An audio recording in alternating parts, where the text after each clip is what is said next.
गरुड़ पुराण में वैतरणी नदी के बारे में बताया गया है, जो यमलोक के मार्ग में स्थित है और पापियों के लिए भयानक यातनाओं का स्थान है। जो मनुष्य धरती पर बुरे कर्म करते हैं और अधर्मी होते हैं, उन्हें मृत्यु के पश्चात यमदूत इस भयानक नदी में ढकेल देते हैं। दोस्तों, आज इस वीडियो में हम जानेंगे कि क्या है वैतरणी नदी का रहस्य। वैतरणी नदी को पार करना आत्मा के लिए एक चुनौती क्यों है? इस जानकारी के लिए वीडियो में हमारे साथ अंत तक बने रहिएगा, जिससे कि आपको सही और सटीक जानकारी प्राप्त हो पाए। नमस्कार दोस्तों, राधे राधे। आपके हमारे चैनल ज्ञान शास्त्र में आप सभी का स्वागत है। इस धरती पर जिस मनुष्य ने जन्म लिया है, एक दिन उसका अंत होना तय है, लेकिन मृत्यु के बाद सफ़र समाप्त नहीं होता है। इसके बाद जीव को अपने कर्मों के अनुसार नरक, स्वर्ग या मोक्ष की प्राप्ति होती है। नरक में मिलने वाली यातनाओं का वर्णन गरुड़ पुराण में भी देखने को मिलता है। इसमें बताया गया है कि क्या कर्म करने पर एक जीव को नरक में यातनाएं सहनी पड़ती हैं और कैसे कर्म होने पर कुछ जीव वैतरणी नदी में जा गिरते हैं। ये नदी यमलोक के मार्ग में आती है, जिसे शास्त्रों में बहुत भयानक और दुखदायी बताया गया है। वैतरणी नदी, जो यमलोक की सबसे भयानक परीक्षा मानी जाती है, क्या हर किसी को इसे पार करना होता है? मगर हर आत्मा को वैतरणी पार नहीं करनी पड़ती, क्योंकि कुछ पुण्य आत्माओं को मिलती है इसकी विशेष कृपा। दोस्तों, इस विषय में चलिए एक हम कथा सुनते हैं। दोस्तों, ये कथा एक छोटे से गांव ब्रह्मपुर की है। यहाँ एक वृद्ध ब्राह्मण रहता था। वो जन्म से ही धर्मपरायण था और वेदों का ज्ञाता था और भगवान विष्णु के परम भक्त वो थे। उनका जीवन एक आदर्श ब्राह्मण का जीवन था, शांत, विनम्र और करुणा से भरा हुआ। लेकिन जब उनकी मृत्यु हुई, तब शुरू हुई उनकी असली यात्रा, यम पथ की यात्रा। एक यात्रा जो हर आत्मा को पार करनी होती है। एक नदी जो पापियों के लिए नर्क से भी ज़्यादा कठिन होती है। लेकिन क्या जब उस ब्राह्मण की आत्मा वहां पहुंची, तो क्या वो वैतरणी नदी को पार कर पाई?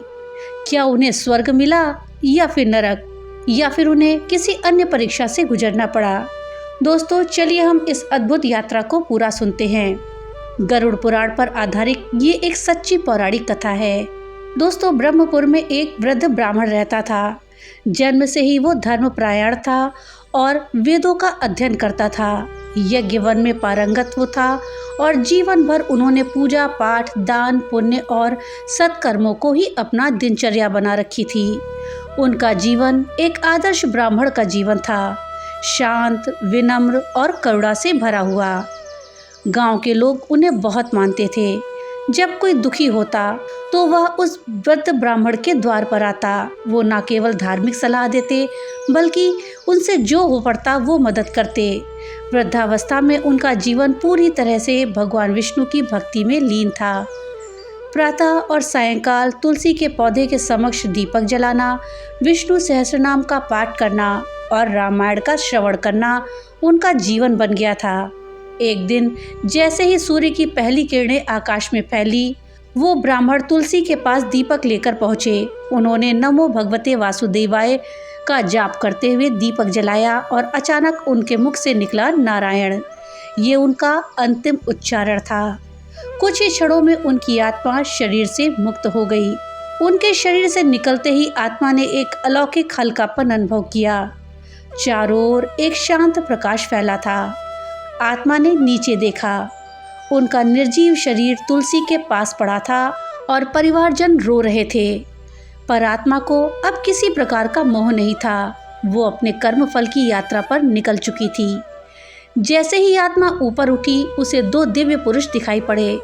वो यमदूत थे, परंतु वो भयानक या रौद्र रूप में नहीं थे, जैसे शास्त्रों में पापियों के लिए वर्णित होते हैं।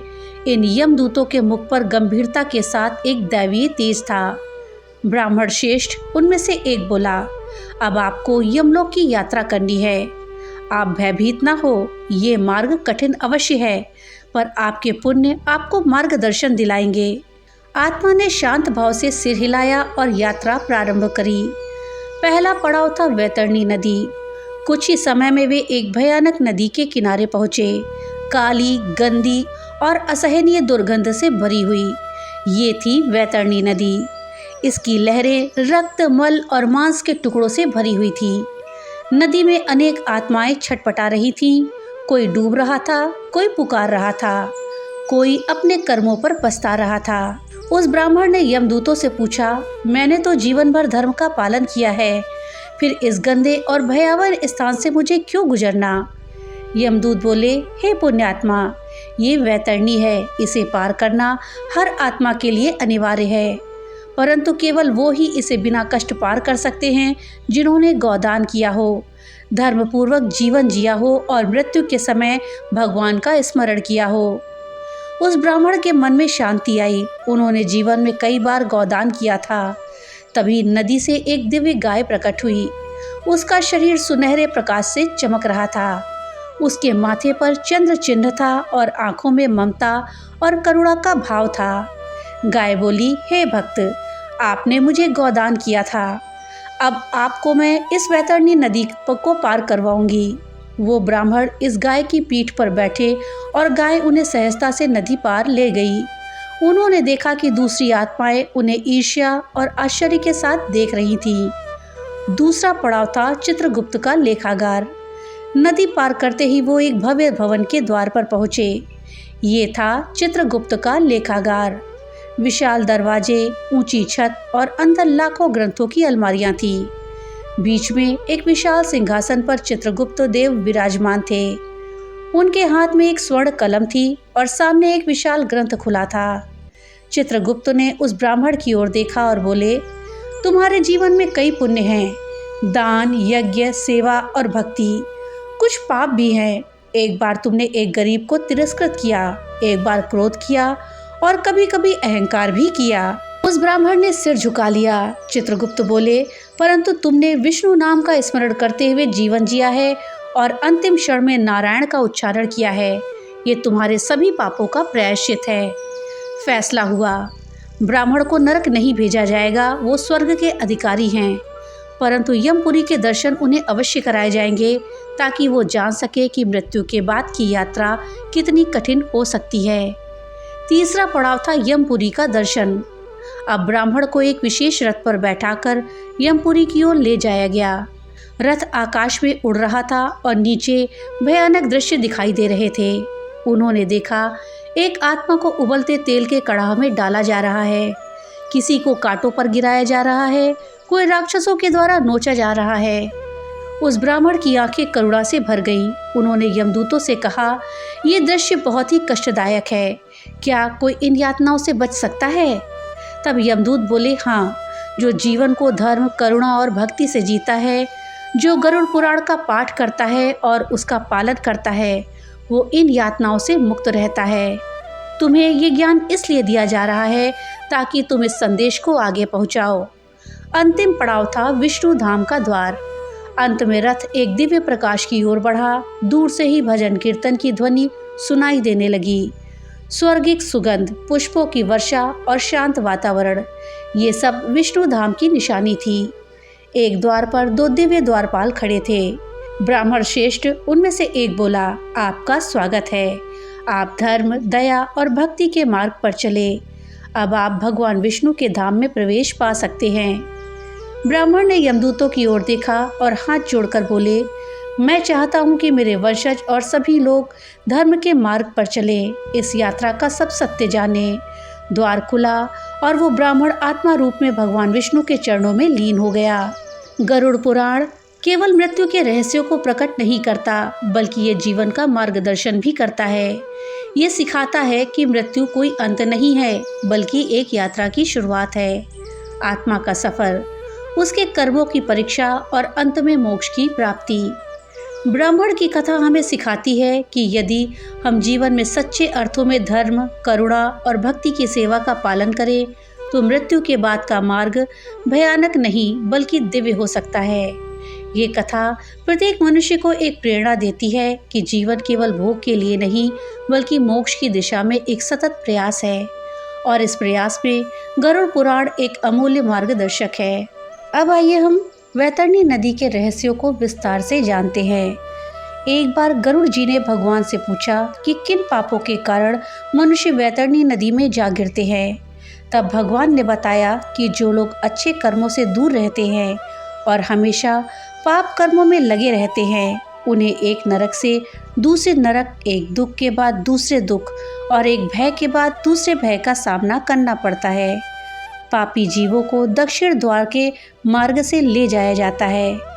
इस मार्ग के बीच वैतरणी नदी पड़ती है, जहाँ पापी जीव जाते हैं। जो मनुष्य धरती पर ब्राह्मणों की जान लेते हैं, मदिरा का सेवन करते हैं, बालकों की जान लेते हैं, गोवध करने वाले, स्त्री की जान लेने वाले, गर्भपात करने वाले, गुरु का धन लेने वाले और ब्राह्मण का धन लेने वाले वैतरणी नदी में गिर जाते हैं।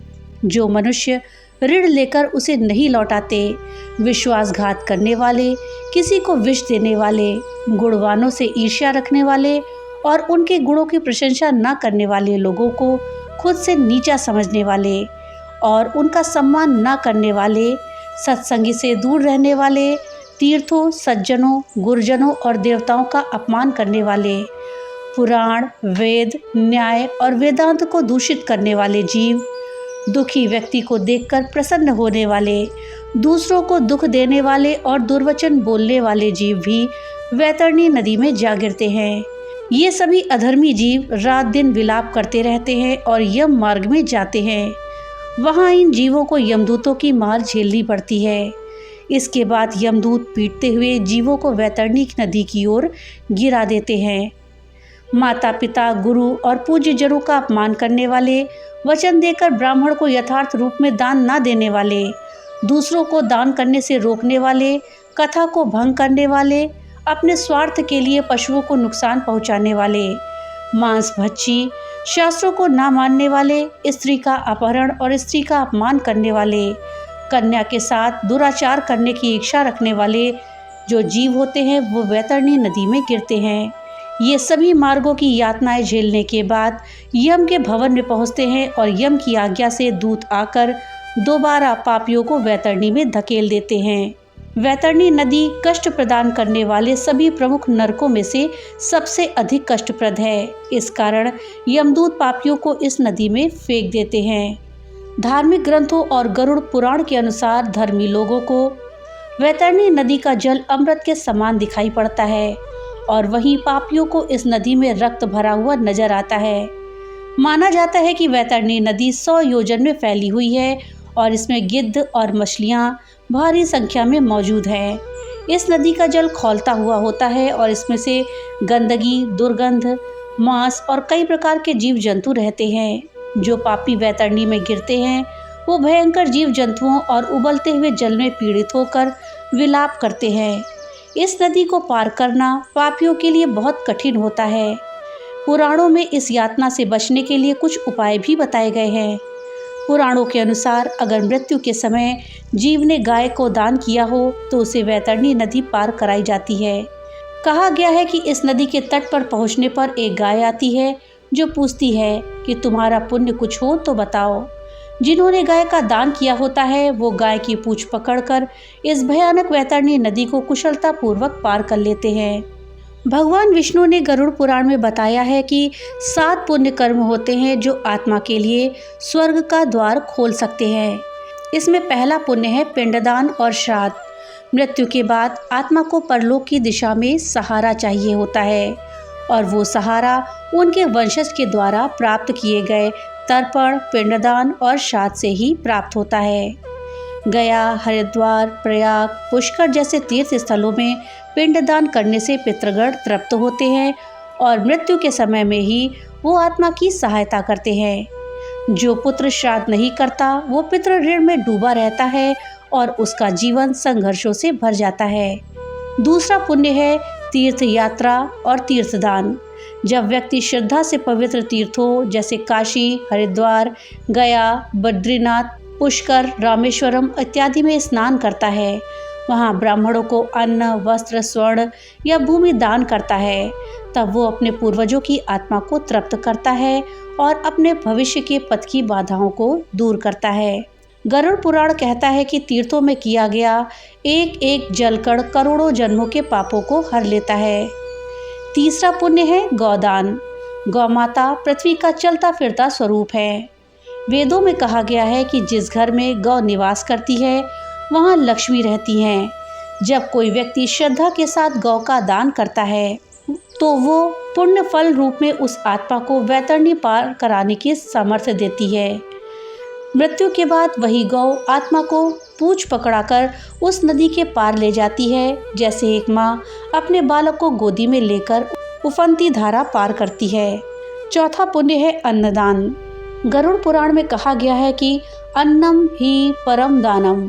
मृत्यु के पश्चात आत्मा 11 दिनों तक भूख प्यास से तड़पती है और केवल वही आत्मा इस पीड़ा से बचती है जिसने जीवन में भूखों को अन्न दिया हो। अन्नदान ऐसा पुण्य है जिसे स्वयं देवता भी वंदन करते हैं और मृत्यु के बाद आत्मा के मार्ग पर अन्न रूपी दिव्य ऊर्जा बनकर वो शक्ति स्वयं प्रकट हो जाती है। पांचवा पुण्य है हरि नाम का स्मरण। व्यक्ति जीवन भर भगवान के नाम का जप करता है तो वो अंत समय में निडर रहता है, और जो अंतिम समय में हरि नाम लेता है उसके पास यमदूत नहीं आते बल्कि विष्णु जी के दूत उसे लेने आते हैं और स्वर्ण विमान पर बैठाकर उसे बैकुंठ ले जाते हैं। गरुड़ पुराण में लिखा है कि नाम स्मरण मृत्यु को एक उत्सव बना देता है। कृष्ण महामंत्र हरे कृष्णा हरे कृष्णा हरे कृष्णा हरे हरे हरे रामा हरे रामा हरे रामा हरे हरे, ये मंत्र जिसे महामंत्र भी कहते हैं भगवान कृष्ण और राम के नामों का जाप है। इस मंत्र का जाप करने से मन शांत होता है और आध्यात्मिक लाभ मिलता है। ये मंत्र कलि संतारण उपनिषद में दिया गया है और वैष्णव इसे महामंत्र मानते हैं। इसका जाप करने से कलयुग के बुरे प्रभाव से मुक्ति मिलती है। इस मंत्र का अर्थ है कि 16 नामों तथा 32 वर्णों से युक्त महामंत्र का कीर्तन ही कलयुग में जीवों का उद्धार का एकमात्र उपाय है। छठा पुण्य है ब्राह्मणों की सेवा और ब्राह्मण दान। ब्राह्मण वेदों के ज्ञाता, यज्ञकर्ता और धर्म के स्तंभ होते हैं। जब कोई व्यक्ति श्रद्धा से ब्राह्मण को अन्न, वस्त्र, छत्र, स्वर्ण या भूमि दान करता है तो वो धर्म की रक्षा करता है और ब्राह्मण की संतुष्टि से देवता प्रसन्न होते हैं। ये पुण्य आत्मा की यात्रा में एक दिव्य आभार बनकर उसके चारों ओर सुरक्षा कवच निर्मित करते हैं। सातवां और अंतिम पुण्य है तिल, जल और स्वर्ण का दान, जो सूक्ष्म लोक की शांति का कारण है। तिल कुंभ स्वर्ण दानम पाप विनाशनम स्मृतम। तिल का दान पितरों की शांति देता है। जल का दान मृत आत्माओं को पीड़ा शांत कराता है और स्वर्ण का दान आत्मा को दिव्य तेज और आभा प्रदान करता है। गरुड़ पुराण में लिखा है कि जो ये दान करता है उसकी आत्मा का मार्ग सुगम और दिव्य बन जाता है। तिल पितरों को शांत करता है, जल तृषित आत्माओं की प्यास बुझाता है और स्वर्ण आत्मा को तेज देता है। गरुड़ पुराण में वर्णन है कि यदि संक्रांति, अमावस्या, एकादशी, श्राद्ध पक्ष, पूर्णिमा आदि पर्वों पर ये 3 दान श्रद्धा से किए जाएं तो आत्मा को वैतरणी पार करने में कोई विघ्न नहीं आता। ये 7 पुण्य कर्म केवल जीवन में ही नहीं बल्कि मृत्यु के बाद की यात्रा में भी प्रकाश बन जाते हैं और ये प्रकाश वैतरणी की काली धाराओं को भी शांत कर देता है। गरुड़ पुराण हमें भय नहीं दिखाता बल्कि जीवन के सत्य से परिचित कराता है। मृत्यु अंत नहीं, केवल एक नई यात्रा की शुरुआत है और उस यात्रा को सफल बनाना हमारे अपने वर्तमान कर्मों पर निर्भर है। इसलिए जीवन को धर्म, सेवा, दया और भक्ति से भर दीजिए, क्योंकि आज का किया हुआ पुण्य ही आत्मा की कल की नौका बनता है और उस पार जहाँ बैकुंठ है वहीं आत्मा को विश्रांति मिलती है। अगर आपने इन 7 पुण्य कर्मों में से अब तक कोई भी एक नहीं किया तो डरिए नहीं, अभी भी समय है। वैतरणी द्वार अभी भी खुला है। 7 पुण्य कर्मों की नौका आपकी प्रतीक्षा कर रही है। इन 7 पुण्यों में से अगर कोई व्यक्ति 2-3 भी जीवन में श्रद्धा और निष्ठा से कर ले तो उसकी आत्मा मृत्यु के बाद वैतरणी को सहजता से पार कर सकती है। ये कर्म केवल परंपरा नहीं बल्कि आत्मा की सुरक्षा कवच है। वैतरणी की भयानक धाराएं इन पुण्य कर्मों के पुण्य जल से शांत हो जाती हैं। मृत्यु कोई अंत नहीं बल्कि प्रारंभ है आत्मा के नए पथ का। इसलिए आज ही कोई एक पुण्य कर्म चुनें और वैतरणी के पुल की ओर पहला कदम बढ़ाएं। तो दोस्तों, ये थी जानकारी वैतरणी नदी के रहस्य के विषय में। जानकारी आपको कैसी लगी हमें कमेंट बॉक्स में लिख करके जरूर बताइएगा। तो मिलते हैं अगली नई वीडियो के साथ, तब तक के लिए राधे राधे।